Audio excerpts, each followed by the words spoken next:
बी रघुनाथ महाविद्यालयाच्या तंत्रज्ञान विभागाच्या आणि इंटरनल क्वालिटी अश्युरन्स सेलच्या वतीनं स्त्री भ्रूण हत्या एक सामाजिक समस्या या विषयावर, तर राज्यशास्त्र विभागाच्या वतीनं महिला आणि मानवी हक्क या विषयावर या संयुक्त चर्चासत्रांचं आयोजन आज होत आहे। या चर्चासत्रासाठी मार्गदर्शन करण्यासाठी इथं आलेल्या महाराष्ट्रातल्या विचारवंतांचं, अभ्यासक, प्राध्यापक, संशोधकांचं आणि स्त्रीवादी चळवळीतील अग्रणी लढवय्या कार्यकर्त्या, सुधारक, विचारवंतांचं देखील मी या ठिकाणी मनपूर्वक स्वागत करतो।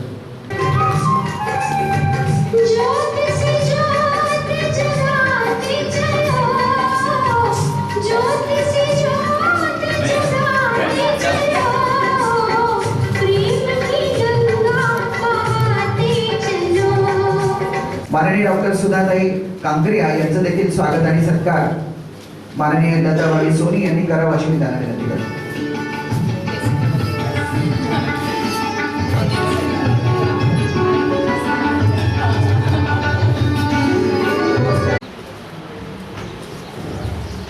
विद्यापीठ अनुदान आयोग नवी दिल्ली,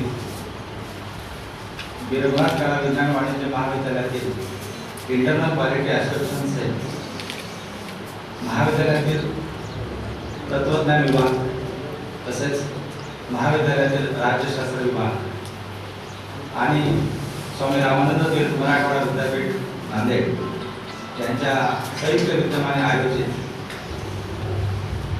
स्त्री भ्रूण हत्या एक सामाजिक समस्या आणि महिला आणि मानवी हक्क या विषयावर एक राष्ट्रीय स्तरावरील एक दिवसीय चर्चासत्राचं आयोजन। हत्या हा जो एक सामाजिक कलंक भारतीय समाजाला लागलेला आहे, त्या सर्व कारणांची मीमांसा करणारं विविध संशोधन असे पेपर्स त्याच्यामध्ये असणारे पुस्तक आहे। या स्मरणिकेचं प्रकाशन करतायत माननीय डॉक्टर सुधा कांकरिया। स्त्री भ्रूण हत्या या क्षेत्रामध्ये अनेक वर्षांपासून स्त्री जन्माचे स्वागत करा असा अभिनव उपक्रम ज्यांनी राबवला त्या सुधाताई कांकरिया यांच्या हस्ते या स्मरणिकेचं आपण प्रकाशन करतो। मला असं वाटतं टाळ्यांच्या गजरामध्ये आपण या स्मरणिकेचं आपल्या निबंधांचं आपण स्वागत करू।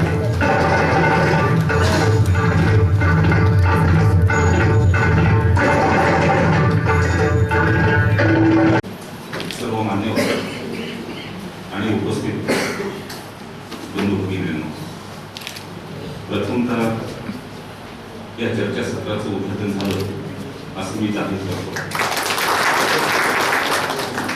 आज जी काही प्रश्न निर्माण झाले की जे काही मुली गर्भात मारणं अतिशय, मला असं वाटतं हिंसाचाराचं अतिशय विकृत आणि अतिशय क्लेशदायक अशा स्वरूपाचं हे व्हायलन्सचं फॉर्म आहे। इतकं व्हायलन्स मला असं वाटतं की क्लेशदायक व्हायलन्स दुसरं कोणतं असू शकत नाही। खरं तर ह्या मुलींना जीवन जगण्याचाच अधिकार नाकारणं हे तर अतिशय चांगली भावना आहे, परंतु या कृतीमुळे जे अन्यायकारक आहे, जे अनैतिक आहे, या कृतीमुळे स्त्रियांना स्वतः जीवन जगण्याचंच जर हक्क नाकारलं जात असेल तर याचं गांभीर्यानं विचार करण्याची आवश्यकता आहे। आणि म्हणून मला असं वाटतं की विचारवंत आपण, मला खूप बरंही वाटतं आणि शैक्षिक शोधन मी विद्यापीठामध्ये बी निघतो, MC होतो। आमच्या विद्यापीठामध्ये कुलगुरू आणि अन्य भूमिका घेतली की हस्तिवृत्ती मनोऱ्यानंतर काही संशोधन काम असतं ना की जे तुम्ही शोधनी म्हणता, जे तुम्ही MPhil करता, तुम्ही जे PhD करता, तुम्ही जे पुस्तकं लिहिता, त्याच्यामागे मला असं वाटतं की समाजाच्या आशा आकांक्षा याचं प्रतिबिंब, समाजाचं वास्तव याचं प्रतिबिंब त्या संशोधनातून प्रगत झालं पाहिजे। ती समाजाची जी काही गरज असते त्याच्यावरती भाष्य केलं पाहिजे। संशोधन हे मला असं वाटतं गरजाधिष्ठित आणि आव्हानाचं प्रतिबिंबित करणारं असावं आणि म्हणून त्याची रिलिव्हन्सी, त्याची प्रासंगिकता वाढू शकेल। आणि म्हणून मला पाटील सर बोलताना असं म्हणाले की ते खरंही आहे, आपण ते वेगळं त्याचा अर्थ लावू नका। विचार आणि कृतीमध्ये जर अंतर पडलं तर त्या विचाराचा प्रभाव समाजामध्ये पडू शकत नाही। म्हणून आंबेडकर किंवा फुले यांना का आवडलं? आपल्याला फुलेंची कल्पना, फुलेंचं एक ज्ञान सांगतो। महात्मा फुलेंकडे त्यांचे नाक लागले आणि महात्मा फुलेंनी सांगितलं की सावित्रीला मूल होत नाही, आपण दुसरं लग्न करावं। महात्मा फुले एक काय केले, दोन काय केले आणि फार आग्रह करायला लागले नातवं आणि सावित्री सुद्धा म्हणाल्या की खरंच तुम्ही दुसरं केव्हा करा. सावित्री ज्योतिबांनी सांगितलं, त्यांना आपल्याला सांगितलं, हे पण म्हटलं की आपण आस्तेपोटी म्हणतोय त्याच्याबद्दल कृतज्ञता व्यक्त करतो. पण माझी एक अट आहे, मी दुसरं लग्न करेन, पण माझी एक अट आहे, सावित्री आणि माझं शारीरिक परीक्षण करूया. जर सावित्रीच्या काही शारीरिक दोष सापडला आणि माझ्यामध्ये जर काही दोष सापडला याचं निरीक्षण करू.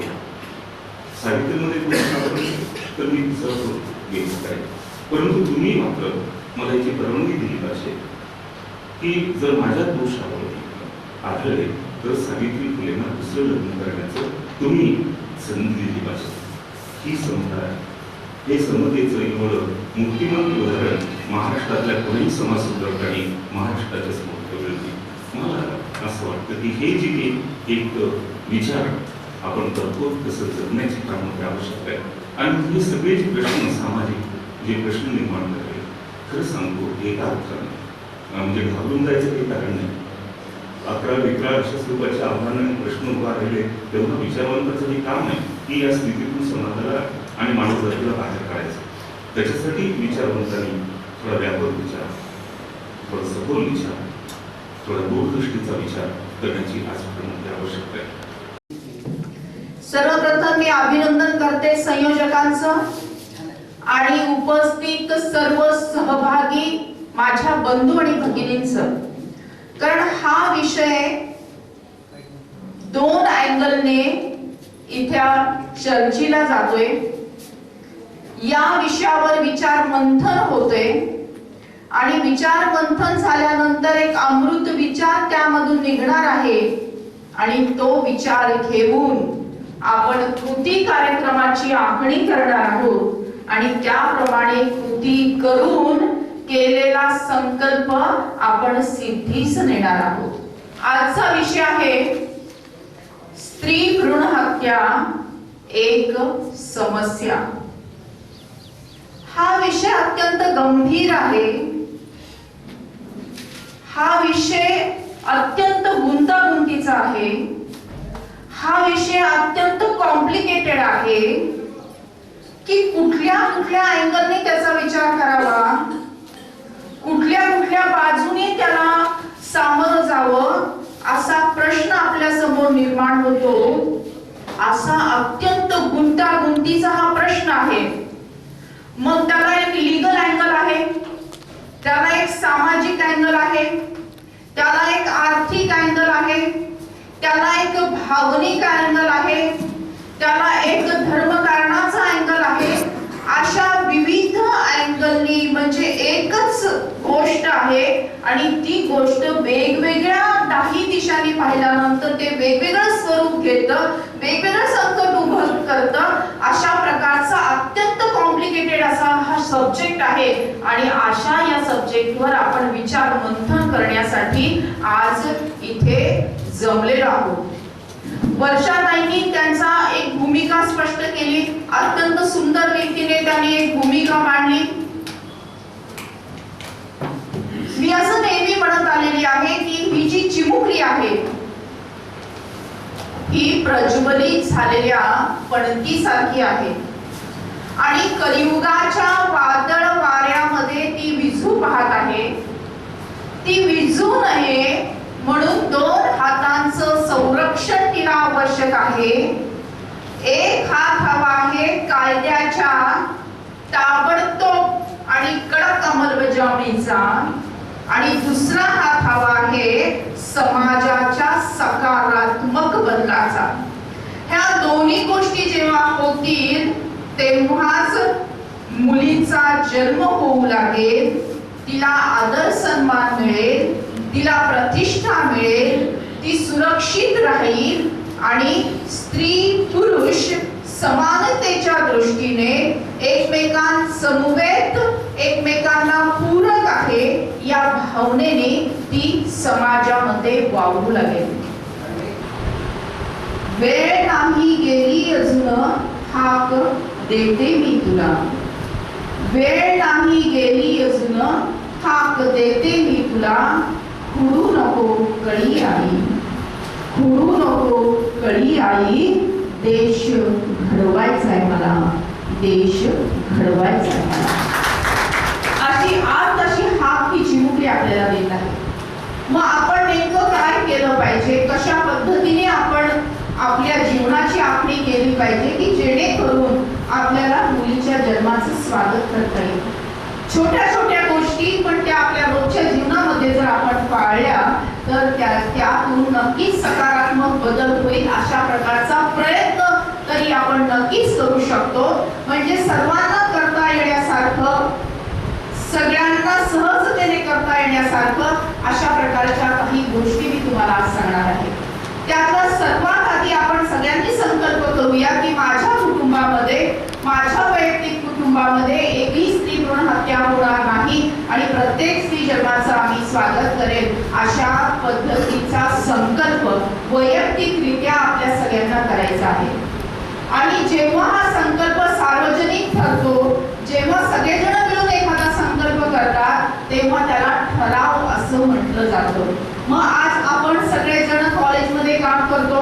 कॉलेजच्या एखाद्या वर्गाचा ठराव होऊ शकतो, संपूर्ण कॉलेजचा एखादा ठराव होऊ शकतो, महिला मंडळांचा ठराव होऊ शकतो, सोसायटीचा ठराव होऊ शकतो, शुगर फॅक्टरीचा ठराव होऊ शकतो. म्हणजे वेगवेगळ्या संघटनांनी आपापल्या पातळीवर अशा प्रकारचा ठराव आपण घेऊ शकतो. हा पहिला कलम आहे. दुसरा कलम असा आहे की आपल्या परिसरातल्या, आपल्या गावाचा, आपल्या तालुक्याचा, आपल्या शहराचा, आपल्या जिल्ह्याचा सेक्स रेशो आपल्याला माहिती पाहिजे. म्हणजे 1000 मुलांच्या मागे किती मुली आहेत हा सेक्स रेशो जर आपल्याला माहिती असेल तर आपल्याला किती काम करायची गरज आहे याचा अभ्यास आपल्याला करता येतो. आणि हा सेक्स रेशो केवळ आपल्याला माहिती असून चालणार नाहीये, तर सर्वसामान्य नागरिकांना सुद्धा हा सेक्स रेशो माहित असणं आवश्यक आहे. म्हणून आग्रहपूर्वक मी नेहमी सांगते की ग्रामपंचायतीच्या कार्यालयामध्ये असेल, महापालिकेचे पालिकेच्या कार्यालयामध्ये असेल, सिव्हिल हॉस्पिटलमध्ये, सिव्हिल सर्जनच्या ऑफिसमध्ये असेल किंवा कॉलेजच्या बाहेरच्या ग्राउंडवर असेल, तर आपल्या जिल्ह्याचा सेक्स रेशो आपल्याला माहिती असला पाहिजे. परभणी जिल्ह्याचा जर आपण विचार केला तर 2011चा सेक्स रेशो काय आहे तर 1000 मुलांच्या मागे 866 मुली फक्त आहेत. 2011ची आकडेवारी सांगते की 1000 मुलांच्या मागे 866 फक्त मुली आहेत. म्हणजे ही गोष्ट पाहिल्यानंतर, हा सेक्स रेशो आपल्या डोळ्यासमोरून गेल्यानंतर माणूस विचार करायला लागतो आणि मुली इतक्या कमी झाल्या. आणि जन्म मृत्यू हे जे काही रजिस्टर असतं त्याच्यावरून आपण दर महिन्याचा सेक्स रेशो तात्पुरता का होईना आपल्याला अपडेट करता येतो. आणि अपडेट झालेला जर महापालिकेच्या कार्यालयामध्ये आपल्याला पाहता आला तर सगळ्या नागरिकांना आजची परिस्थिती काय आहे याचं भान राहील. आणि त्याप्रमाणे आलेलं संकट किती मोठं आहे हा विचार करत असताना प्रत्येक जण या संवेदनशीलतेने कामाला पुढे येईल. म्हणून हा सेक्स रेशो माहिती असणं फार आवश्यक आहे.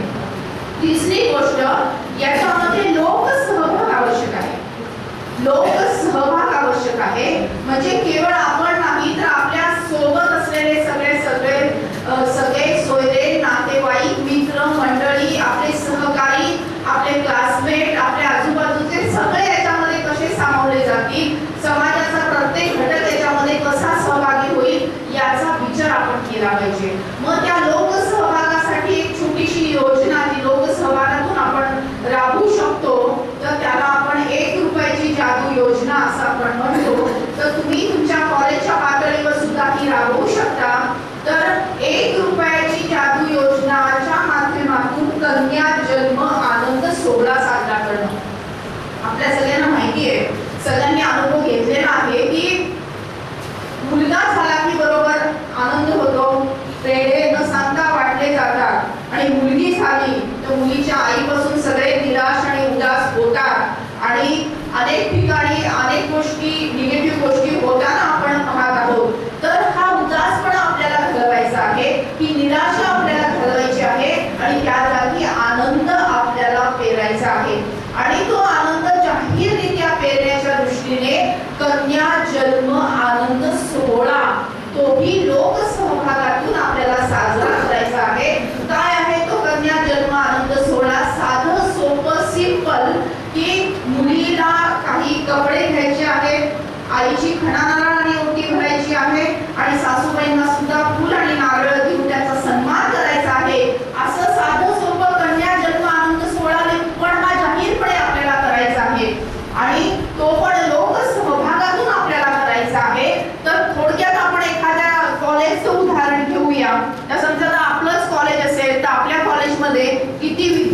विद्यार्थिनी आहेत,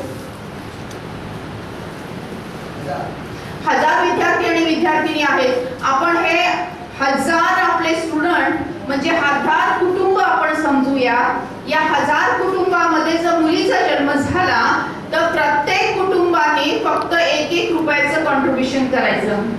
प्रत्येक कुटुंबाने फक्त 1-1 रुपयाचं कॉन्ट्रीब्युशन करायचं आणि सगळे मिळून जे काही 1000 रुपये जमा होतील त्या 1000 रुपयामध्ये जाहीररित्या सगळ्या स्टुडंटच्या समोर हा कन्या जन्म आनंद सोहळा साजरा करायचा. अशा प्रकारची 1 रुपयाची जादू योजना आपण राबवू शकतो. आणखीन म्हणजे की मुलीला लखोपती करण्याच्या दृष्टीने तिला लखोपती कशासाठी करायचं तर तिचा जर भविष्य निधी तिच्या पुढच्या शिक्षणासाठी आवश्यक असेल तर त्यासाठी आपल्याला तिचं भविष्य निधी सुद्धा आपण लखोपती या योजनेतून निर्माण करू शकतो. तर काय आहे ही लखोपती योजना? एकंदरीत लोकसहभागातून 15,000 रुपये एकत्रितपणे जमा झाले आणि ते 20 वर्षासाठी फिक्स डिपॉझिट मध्ये ठेवले तर 20 वर्षानंतर त्याचे 1 लाख आणि काही रुपये होतात. अशा प्रकारची लखोपती योजना आपण राबवू शकतो. अनेक महाविद्यालय ही आज पण राबवत आहेत.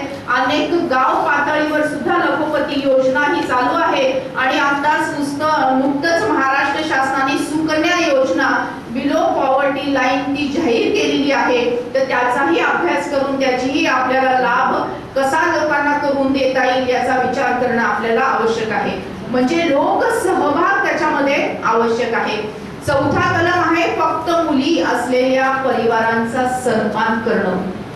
खरं म्हणजे जेव्हा आपण खेडोपाडी जातो, छोट्या गावामध्ये जातो तर खूप ठिकाणी असं निदर्शनास आलेलं आहे की ज्या कुटुंबामध्ये फक्त मुली आहेत अशा परिवाराला डोहाळ जेवणाला बोलवलं जात नाही, हळदी कुंकाला बोलवलं जात नाही, विवाह सोहळ्यामध्ये बोलवलं जात नाही आणि मग हे स्त्री भ्रूण हत्येचं दुष्टचक्र त्यामुळे आणखी पुढे जातं. त्या परिवाराला खूप दुःख होतं आणि तो परिवार असा विचार करतो की या मुली झाल्या म्हणून आम्हाला कुणी बोलवत नाही, म्हणजे उपेक्षित ठेवलं जातं. तर ही भावना बदलण्यासाठी फक्त मुली असलेल्या परिवारांचा जाहीर सन्मान आपण केला पाहिजे.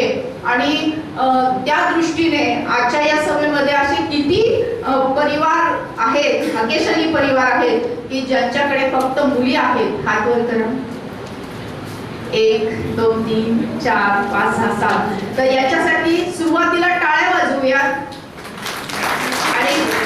आणि थोड्या वेळाने आपण त्यांचं सर्टिफिकेट देऊन सन्मान करूयात. हा झाला चौथा कलम. 5वा कलम आहे की समाजामध्ये असलेले गैरसमज हे दूर करणं. खरं म्हणजे तुम्ही सगळेजण खूप मोठं काम समाजासाठी करतात. तर समाजामध्ये असलेले गैरसमज दूर करण्याचं काम तुम्ही अत्यंत प्रभावीशाली करू शकाल. तर समाजामध्ये 2 मोठे गैरसमज आहेत. एक पहिला गैरसमज की मुलगा हाच वंशाचा दिवा आणि मुलगी मात्र पराया धन.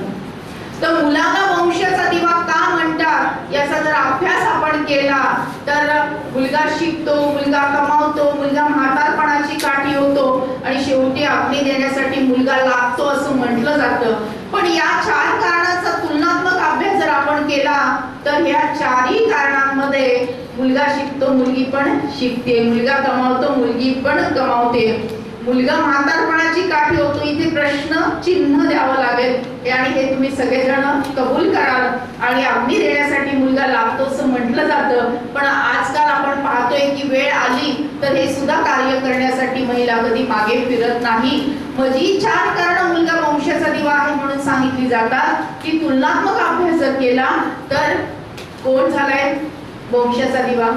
दुसरी गोष्ट बायोलॉजिकल जर आपण पाहिलं तर आपल्याला असं लक्षात येईल की आज मुलगी जन्माला आली नाही तर उद्याची आई निर्माण होणार आहे का? उद्याची आई निर्माण झाली नाही तर मुलाचा किंवा मुलीचा जन्म होणार आहे का? मुलाचा किंवा मुलीचा जन्म झाला नाही तर मानव वंश पुढे जाणार आहे का? मग कोण झालं वंशाचा दिवा?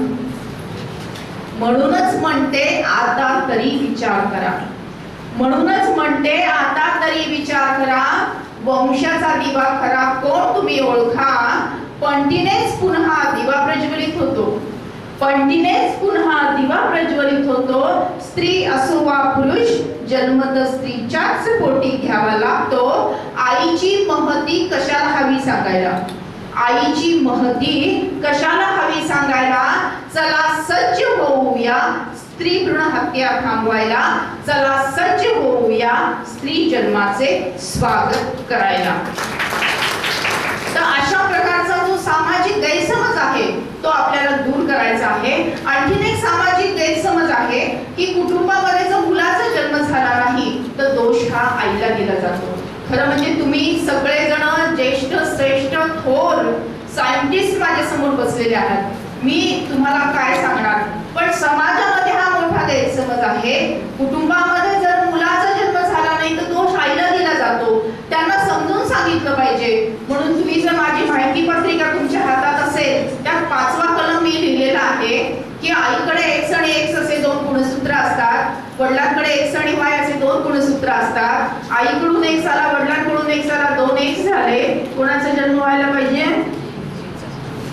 आईकडून X आला, वडिलांकडून Y आला, XY झाले. कोणाचा जन्म व्हायला पाहिजे? म्हणजे मुलाचा जन्म होण्यासाठी कुठलं गुणसूत्र आवश्यक आहे आणि ते कोणाकडे आहे? मग दोष कोणाकडे गेला पाहिजे? कोण दोष कोणाला दिला जातो? त्रास कोणाला दिला जातो? अत्याचार कोणावर केला जातो? आत्मपरीक्षण करायला पाहिजे. आणि हा जो गैरसमज आहे हा गैरसमज दूर करण्याचं काम आपल्या सगळ्यांना करता येणार आहे. आपण सगळेजण प्राध्यापक आहात, आपापल्या कॉलेजमध्ये खूप मोठं कार्य करत आहात. तर तुमचे जे NSS चे स्टुडंट्स असतील, तुमचे जे NCC चे स्टुडंट्स असतील त्यांना हा विषय समजावून सांगा. आणि सगळ्या समाजामध्ये म्हणजे खेडोपाडी तर हा सगळा गैरसमज आहेच, पण शहरामध्ये सुद्धा हा मोठा गैरसमज आपल्याला दिसून येतो. तर हा गैरसमज आपल्याला दूर करायचा आहे. हा 5वा कलम झाला.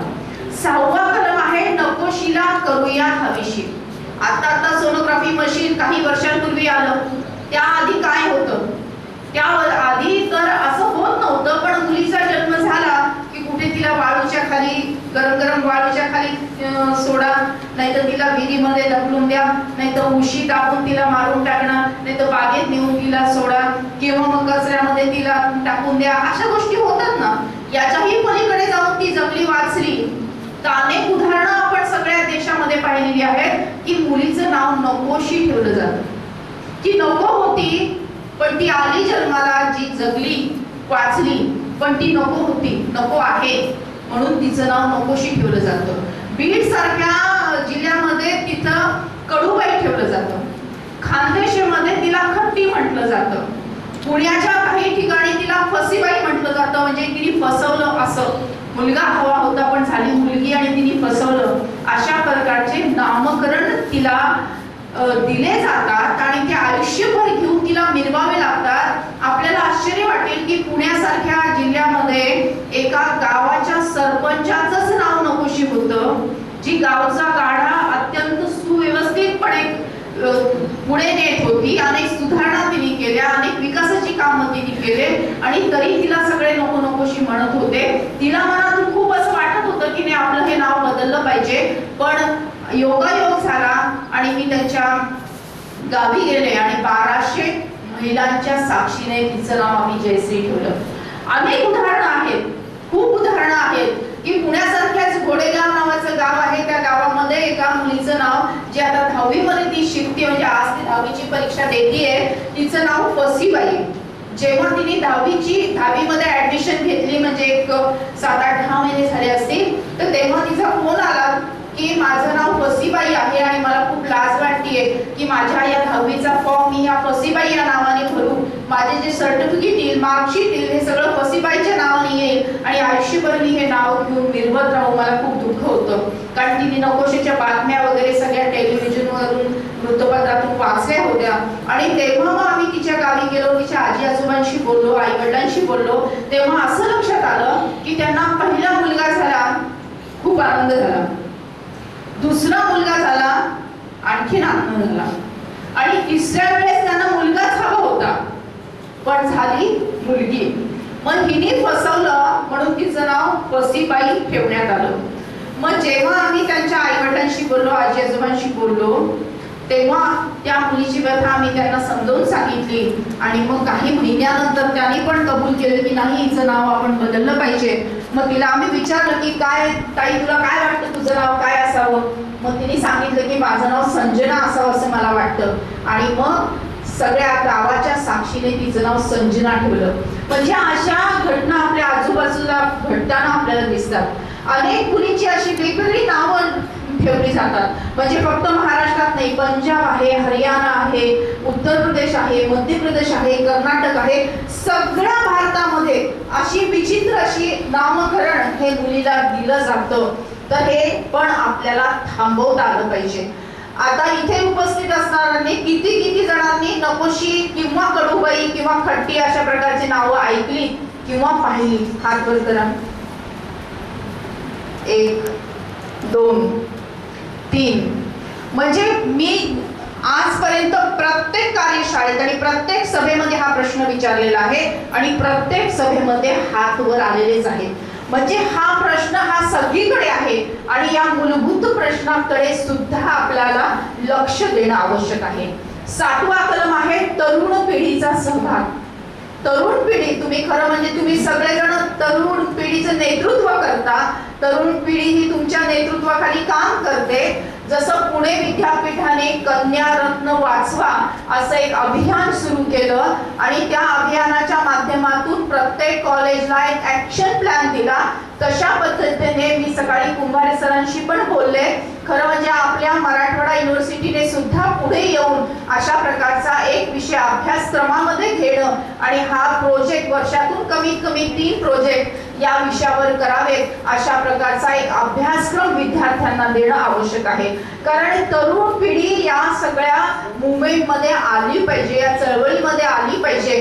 कारण आता तुम्हाला आणि आम्हाला काही आता मुलं होणार नाहीयेत, होणार आहेत त्या तरुण पिढीलाच होणार आहेत. तर त्यांना हा विषय नीट समजला पाहिजे, त्यांचा पूर्णतः सहभाग याच्यामध्ये असला पाहिजे. म्हणून युवकांचा सहभाग याच्यामध्ये आवश्यक आहे. दुसरी गोष्ट, आचरणातून संस्कार झाले पाहिजेत. आपण एक आई वडील म्हणून आपल्या घरात असणाऱ्या मुला आणि मुलींशी कसं वागतो किंवा जे पतिराज आहेत ते आपल्या पत्नीशी कसे वागतात त्याप्रमाणे मुलं हे भविष्यामध्ये आपल्या पत्नीशी वागत असतात. 8वा फेरा स्त्री जन्माच्या स्वागताचा. जेव्हा विवाह सोहळा होतो तेव्हा जर आपण संकल्प केला की माझ्या पोटातलं बाळ मुलगा असो किंवा मुलगी असो, ते मी काय आहे हे पाहणार नाही.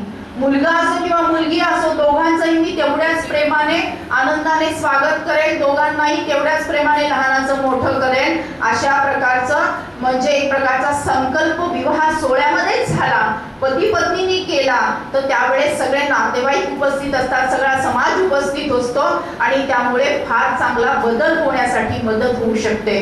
म्हणून आम्ही त्याचा मंत्र असा बनवला की लेका एवढीच लेकही भारी. मुलगा जेवढा भारी आहे तेवढीच मुलगी पण भारी आहे. लेका एवढीच लेकही भारी, हाच संदेश घरोघरी. 8वा फेरा घेऊया, स्त्री जन्माचे स्वागत करूया. अशा प्रकारच्या 8वा फेराचा मंत्र आपल्याला निमंत्रण पत्रिकेत छापता येतो, त्याचा बॅनर करून मंडपात लावता येतो आणि प्रत्यक्ष रूपामध्ये 7 फेऱ्यानंतर 8वा फेरा आपल्याला घेता येऊ शकतो. म्हणजे विवाह सोहळ्यामध्ये 2 गोष्टी लक्षात ठेवल्या पाहिजेत की हुंडा द्यायचा नाही, हुंडा घ्यायचा नाही आणि आपल्या कुटुंबामध्ये भविष्य काळामध्ये जो काही जीव मुलगा किंवा मुलगी येईल त्या दोघांचंही मनापासून स्वागत करायचं. असे हे 2 संकल्प जर आपल्या विवाह सोहळ्यामध्ये झाले तर खूप मोठा चांगलं परिवर्तन होऊ शकतो, याचा अनुभव आम्ही घेतलेला आहे. 9वा कलम आहे ANC ट्रॅकिंग. म्हणजे ज्या गरोदर माता आहेत त्या गरोदर मातांना पोषण कसं मिळेल, त्यांना लसीकरण कसं होईल, चांगल्या प्रकारे मिळेल, त्यांची डिलिव्हरी चांगल्या हॉस्पिटलमध्ये कशी होईल आणि या सगळं करत असताना त्यांना डिलिव्हरीसाठी हॉस्पिटलमध्ये जाण्यासाठी कशा प्रकारची वाहन व्यवस्था उपलब्ध होईल, यासाठी शासनाची जननी शिशु सुरक्षा योजना आहे. त्याच्यामध्ये मातेसाठी पण, त्याच्या बाळासाठी पण सगळ्या गोष्टी, सगळ्या सुविधा, सगळे औषध उपचार हे मोफत दिले जातात. तर याचीही माहिती, जननी शिशु सुरक्षा योजनेची माहिती सुद्धा आपल्याला घेणं आवश्यक आहे आणि ते सर्वसामान्यांना ती माहिती सुद्धा आपण दिली पाहिजे. यामध्ये आणखीन एक कन्सेप्ट आपण राबवू शकतो, तो म्हणजे सामुदायिक डोहाळ जेवणाचे उपक्रम. असे सामुदायिक डोहाळ जेवणाच्या उपक्रमातून 2 संस्कार आपण देऊ शकतो. पहिला संस्कार की आपल्या पोटामध्ये असलेलं बाळ, मुलगा किंवा मुलगी हे मी तपासणार नाही, जे काही असेल त्यांचं मी स्वागत करेन. आणि दुसरा विचार म्हणजे की कुपोषण होणार नाही. कुपोषण होणार नाही यासाठी मी स्वतःचा आहार व्यवस्थित घेईन, स्वतः औषध व्यवस्थित घेईन, बाळाला व्यवस्थित दूध पाजेल, बाळाचं लसीकरण व्यवस्थित करेन. अशा प्रकारची भूमिका प्रत्येक मातेच्या मनामध्ये तयार झाली पाहिजे. म्हणजे सामुदायिक डोहाळ जेवणाच्या माध्यमातून स्त्री जन्माच्या स्वागताचा संस्कार आणि कुपोषण मुक्त भारताचा संस्कार आपण रुजवू शकतो. अशा प्रकारचे सामुदायिक डोहाळ जेवणाचा कार्यक्रम आम्ही स्वतः माझ्या सुनबाईंचा सामुदायिक डोहाळ जेवणाचा उपक्रम केला आणि सांगण्यास आनंद होतो की मला सुद्धा नाच झाली आणि आम्ही तिचं नाव गोडुली असं ठेवलं. तिच्या नावाने पण 1 लाख रुपयाची एफडी केली आणि फक्त मला नाच झाली असं नाही, ज्यांचं आम्ही सामुदायिक डोहाळ जेवणामध्ये 27 कुटुंब एकत्र केले होते, त्यापैकी 8 कुटुंबांना मुलगी झाली आणि 8ही जणांनी अत्यंत प्रेमाने त्या मुलीचं स्वागत केलं. तर ही भूमिका या आपल्या परंपरेतून सुद्धा, म्हणजे परंपरेची फेर मांडणी करत असताना त्यामध्ये सद्गुण कसे आपल्याला आणता येतील, त्यामध्ये आपल्याला हा संस्कार कसे रुजवता येतील, ही सुद्धा भूमिका तेवढीच महत्वाची आहे. 10वा कलम आहे सोनोग्राफी मशीन शाप की वरदान. याच्यावर काही पुष्कळ बोललेले आहेत. हा त्यांचा दृष्टिकोन त्यांनी मांडलेला आहे. सामाजिक दृष्टिकोन मी तुम्हाला सांगते. त्यामध्ये महाराष्ट्र शासनाने हेल्पलाईन दिलेली आहे. ते हेल्पलाईन अशी आहे की माहिती पत्रिका तुमच्या हातात असेल, तुम्हाला सगळ्यांना मिळाली असेल, सगळ्यांना पुस्तक मिळालं असेल, तर त्याच्यामध्ये ही लिहिलेली आहे 1800-233-4475. तर या हेल्पलाईनवर 2 प्रकारची माहिती आपल्याला पुरवता येते. नंबर 1 की कुठे जर लिंग परीक्षण होत असेल आणि मुलगी आहे म्हणून गर्भपात होत असेल तर अशा केंद्राचं नाव आपण सांगू शकतो. दुसरी गोष्ट, कुठल्या गरोदर मातेला तू मुलगा किंवा मुलगी आहे हे तपासायला जा अशी जबरदस्ती होत असेल, किंवा मुलगी आहे म्हणून तू गर्भपात कर अशी जबरदस्ती होत असेल, तर त्या परिवाराचं सुद्धा नाव आपण या हेल्पलाईनवर कळवू शकतो. ही हेल्पलाईन चांगल्या प्रकारे ऍक्टिव्ह आहे. आपण जरूर त्याचा सदुपयोग करा आणि या कायद्याच्या कडक अंमलबजावणीसाठी आपला सुद्धा एक हातभार आपण या माध्यमातून लावू शकतो. आणि त्यानंतरचा 11वा कलम आहे सामूहिक शपथ. माझा स्वतः प्रार्थनेवर जरूर विश्वास आहे आणि जेव्हा सगळ्यांच्या मनातून आणि सगळ्यांच्या ओठातून एकाच वेळी अशी जर काही प्रार्थना झाली तर सकारात्मक सामाजिक वातावरण निर्माण करण्यासाठी त्याचा नक्कीच उपयोग होतो असा विश्वास माझ्याकडे आहे. म्हणून एक सामूहिक शपथ आपण एक छोटीशी तयार केलेली आहे, ते आपण एक 2-3 मिनिटानंतर आपण घेणार आहोत. तर हा जो प्रश्न आहे, मी म्हटलं की स्त्री भ्रूण हत्या ही मोठी समस्या आहे. वेगवेगळ्या अँगलने त्याला पाहावं लागतं. इमोशनल अपील सुद्धा करणं आवश्यक आहे, लीगल अपील करणं सुद्धा आवश्यक आहे, सामाजिक अपील करणं सुद्धा आवश्यक आहे आणि माणूस मनापासून कसा बदलू शकतो यासाठी सुद्धा अध्यात्मशास्त्राच्या माध्यमातून सुद्धा साथ घालण्याची याला आवश्यकता आहे. पेराल ते उगवेल असं म्हटलं जातं. कडुलिंबाचं बी पेरलं तर कडुलिंबाचंच झाड येणार आहे, फळ सुद्धा कडुलिंबाचीच येणार आहे. आपण जर इच्छा केली की आपल्याला आंब्याची स्वादिष्ट फळं खायची आहेत, मधुर फळं खायची असेल तर बीजारोपण ही आपल्याला आंब्याचं करायला हवं, हे भान आपल्याला ठेवलं पाहिजे. आज स्त्री भ्रूण हत्येचं बीजारोपण झाल्यामुळे आज आपण पाहतोय की आजची चिमुकली गर्भामध्ये सुरक्षित नाहीये, गल्लीमध्ये सुरक्षित नाहीये, दिल्लीमध्ये सुरक्षित नाहीये, समाजामध्ये सुरक्षित नाहीये. अनेक प्रकारचे अनाचार आहेत, दुराचार आहे, विनयभंग आहेत, नाही त्या गोष्टी ज्या आपण कधी विचार करू शकत नाही, अशा अत्यंत वाईट घृणास्पद अशा गोष्टी आपल्या आजूबाजूला होताना आपल्याला दिसत आहे. तर ही विकृती तिथेच ठेचली पाहिजे, संपवली पाहिजे आणि ही विकृती निर्माणच होणार नाही असं सुसंस्कृत असं वातावरण, सामाजिक वातावरण, घरगुती वातावरण निर्माण केलं पाहिजे. तरच हा बदल आपल्याला अपेक्षित आहे. आनंदाची गोष्ट आहे की आता हळूहळू सुधारणा होती आहे, हळूहळू सेक्स रेशो वाढू लागलेला आहे. भारत माझा देश आहे, सारे भारतीय माझे बांधव आहेत. माझ्या या देशात स्त्री पुरुष समानता नांदावी, यासाठी मी सदैव प्रयत्न करेन. स्त्री एक महान शक्ती आहे,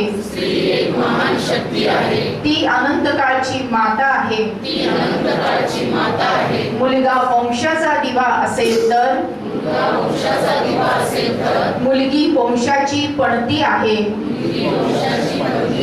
तिचा आदर सन्मान मनापासून करणे हे माझे कर्तव्य आहे. मी हुंडा घेणार नाही, मी हुंडा देणार नाही, मी स्त्री भ्रूण हत्या करणार नाही, करू देणार नाही. मी स्त्री जन्माचे स्वागत करेन, त्याविषयी जनजागृती करेन अशी शपथ सर्वांच्या साक्षीने आम्ही घेत आहोत. हात खाली घ्यायचा आणि भारत मातेचा जय जयकार हात उंच करून उंच आवाजात करायचे. भारत माता की जय, वंदे मातरम. धन्यवाद. सर्वांनी खाली बसायचं आहे. डॉक्टर सुधाताई कांबलिया, उपस्थित गुरुजन वर्ग, माझे मित्र आणि मैत्रिणी,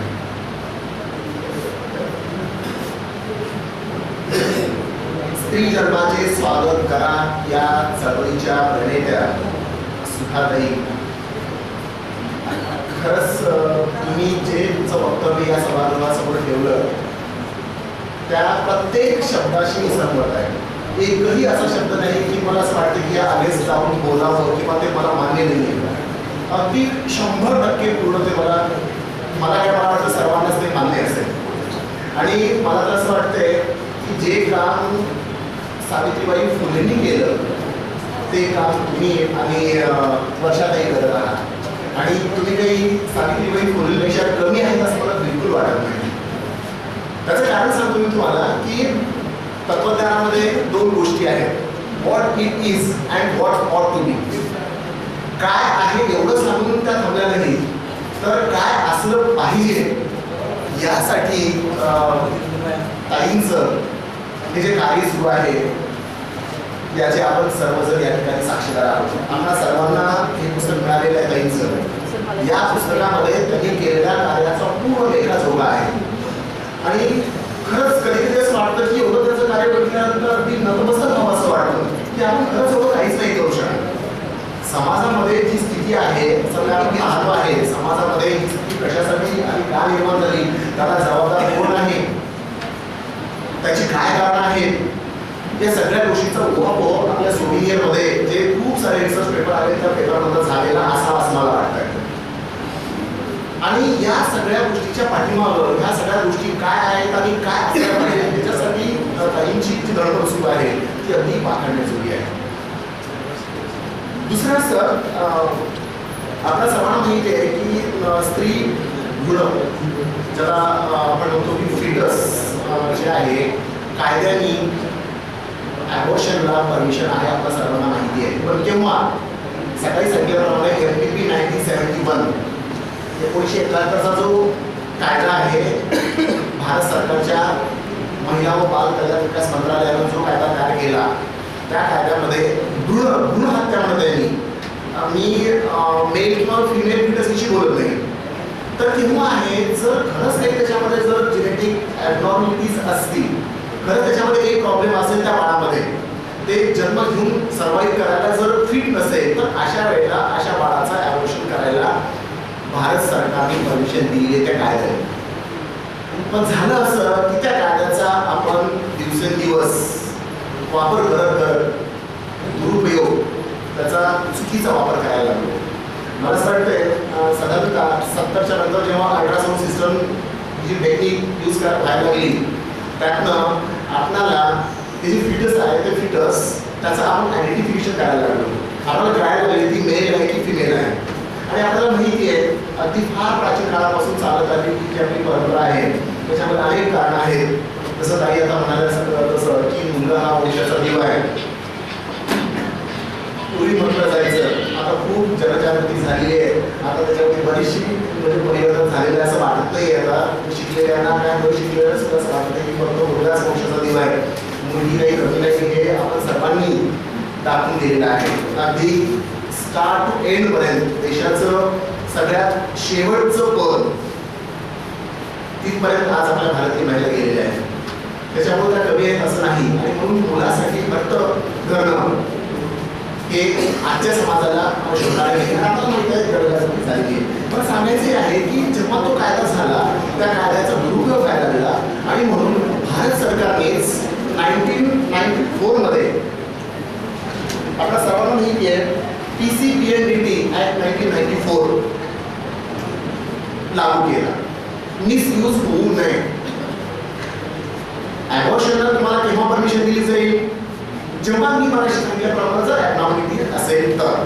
पण आपण त्याचा दुरुपयोग करायला लागलो आणि प्राचीन काळापासून चालत आलेली जी समस्या की मुलगी नको, मुलगी मुलांपेक्षा कमी असते, ती दुसऱ्याचं घर असतं, ती दुसरीकडे चालत असते वगैरे वगैरे अशा काही ज्या अंधश्रद्धा आहेत किंवा काही म्हणाल्यासारखं XY आपल्याला सर्व माहिती आहे कशा पद्धतीनं म्हणजे अज्ञा अंधश्रद्धा असेल.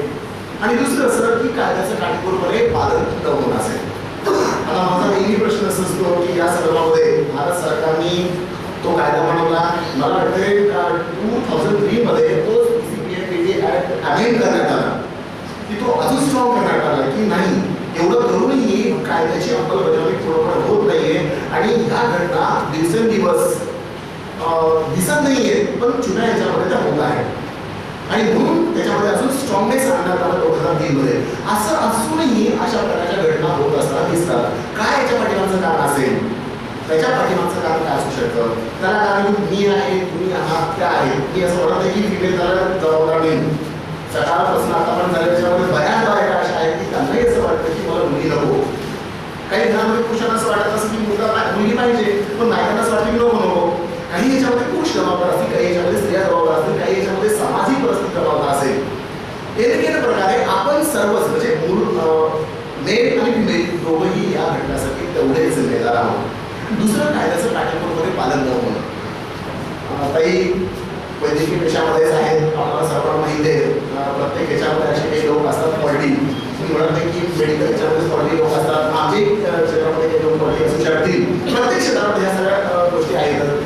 मग आता एवढे सगळे कायदे काटेकोरपणे असताना सुद्धा ही समस्या तिचं निराकरण का होत नाही? तत्वज्ञानामध्ये सगळ्या समस्यांचा अभ्यास केला जातो. स्त्री भ्रूण हत्या ही काही वेगळी समस्या नाही, तिचा तत्वज्ञानामध्ये अभ्यास केला जाते. नवीन 18-17-18 शतकामध्ये एक्झिस्टेन्शियलिझम नावाची एक ब्रँच युरोपमधून देण्यात आली फिलॉसॉफीची. त्याच्यामध्ये मानवी समस्यांशी निगडीत असलेल्या सर्व समस्यांचा अभ्यास केला जातो. ही एक समस्या आहे, त्याचाही मोहापोह तत्वज्ञानामध्ये कोणत्या ना कोणत्या प्रकारे केला जातो. प्रश्न असा आहे की हे सगळं असताना टेक्नॉलॉजी एवढी स्ट्रॉंग असताना सगळ्या गोष्टी कायदे एवढे स्ट्रॉंग असताना असं का होत आहे? त्याला जबाबदार कोण आहे? सामाजिक परिस्थिती ठीक आहे, सामाजिक परिस्थिती पूर्वी होती तशी आता राहिली. मॅक्सिमम लोक आता जागरूक झालेले आहेत.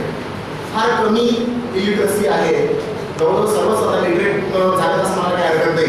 केरळासारखं छोटंसं राज्य मला असं वाटतं की एकमेव भारतामध्ये ते राज्य असं आहे की ज्याच्यामध्ये मुलांपेक्षा मुलीचं प्रमाण जास्त आहे. केरळ अदरवाईज केरळच सोडलं तर भारतामध्ये प्रत्येक स्टेट 250च्या आसपासच आहे. मग एवढं सगळं असताना त्याला जबाबदार कोण आहे? मला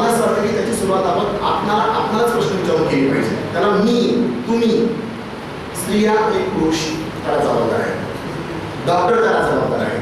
टेक्नॉलॉजी तुम्हाला टेक्नॉलॉजी डेव्हलप करून दिली याचा अर्थ तुम्हाला हे अशा कामासाठी करून दिली नाही. टेक्नॉलॉजी तुम्हाला तुमचं जीवन सुसाही व्हावं, चांगलं व्हावं, डेव्हलप व्हावं, विकसित व्हावं यासाठी टेक्नॉलॉजीने हे सगळे शोध लावलेले आहेत. त्याचा आपण मिसयूज करतो आहे. त्याला जबाबदार आपण आहोत, डॉक्टर आहे, त्या बाळाची आई आहे, त्या बाळाचे वडील आहेत, त्या बाळाचा परिवार आहे. सुरुवात कुठून झाली पाहिजे? माझ्यापासून झाली पाहिजे, तुमच्यापासून झाली पाहिजे. मी हे करणार नाही. मी जेव्हा दुसऱ्याकडे रोड करतो आहे त्यावर मी पहिला नाही करत आणि प्रत्येकाने जेव्हा मी असा विचार करेल, प्रत्येक जण जेव्हा स्वतःचा विचार करेल तेव्हाच ही समस्या पूर्णपणे निर्मूलन होऊ शकेल. कोणीही असं म्हणणार नाही. मला वाटतं NSS मध्ये बरेच सगळे इथं असतील त्याच्यामध्ये एक स्लोगन आहे, म्हणजे मला सोडून बाकीच्यांना असं नाही, फर्स्ट मी आणि प्रत्येकाने जेव्हा फर्स्ट मी असा विचार केला तर कोण शिल्लक राहतो? कोणी शिल्लक राहत नाही.